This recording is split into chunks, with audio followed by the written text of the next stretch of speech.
এটা শুধু হৃৎপিণ্ড বাংলাদেশের জন্য না, আশেপাশের দেশগুলোর সঙ্গে সংযুক্ত। যে কারণে নেপালের কথা বললাম, ভুটানের কথা বললাম, সেভেন সিস্টার্স এর কথা বললাম, সবার জন্য হৃৎপিণ্ড একটাই। নেপালের জন্য হৃৎপিণ্ডই নেই, কাজে আমাদের হৃৎপিণ্ড দিয়ে তাকে চালতে হবে। আমরা তাকে সেই সংযুক্ত করতে চাই, এটা আমাদেরও লাভ, তাদেরও লাভ, আমাদেরও লাভ। এটা এমন নয় যে তাদের মেহেরবানি করি, মেহেরবানির বিষয় না। এই হৃৎপিণ্ড যদি সংযুক্ত হয় সেও লাভবান হবে, আমরাও লাভবান হব। ভুটান যদি এটার সঙ্গে সংযুক্ত হয় সেও লাভবান হবে, আমরাও লাভবান হব। সেভেন সিস্টার যদি এটার সঙ্গে সংযুক্ত হয় তারাও লাভবান হবে, আমরাও লাভবান হব। এই হৃৎপিণ্ডকে বাদ দিয়ে চললে যারা এটাতে বাদ দেবে তারা ক্ষতিগ্রস্ত হবে। রক্ত সঞ্চালন হবে না সেখানে, অর্থনৈতিক সঞ্চালন হবে না সেখানে। এটা আমাদের কারো কাম্য না, তাদেরও কাম্য না, আমাদেরও কাম্য না। আমরা চাই যে সবাই মিলে আমরা এই বন্দর থেকে এই সঞ্চালনটা পাই, শক্তিটা পাই, অর্থনৈতিক শক্তি জেগে ওঠে।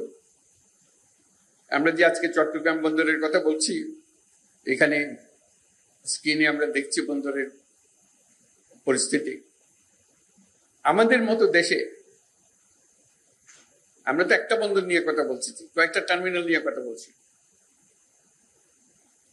তার এরকম 20টা 30টা বন্দর টার্মিনাল ভরে আছে, একদম বিশ্বমাপের, বিশ্ব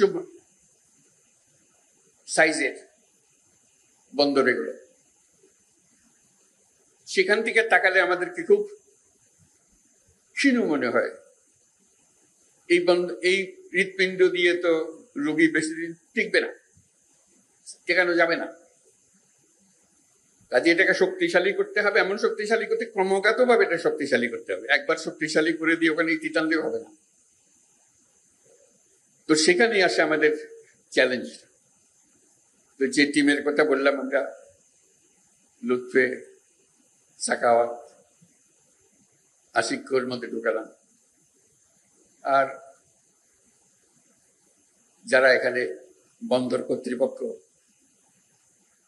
চেয়ারম্যান, তারা সবাই মিলে একটা বড় টিম যেটা এই পরিবর্তনকে সম্ভব করবে।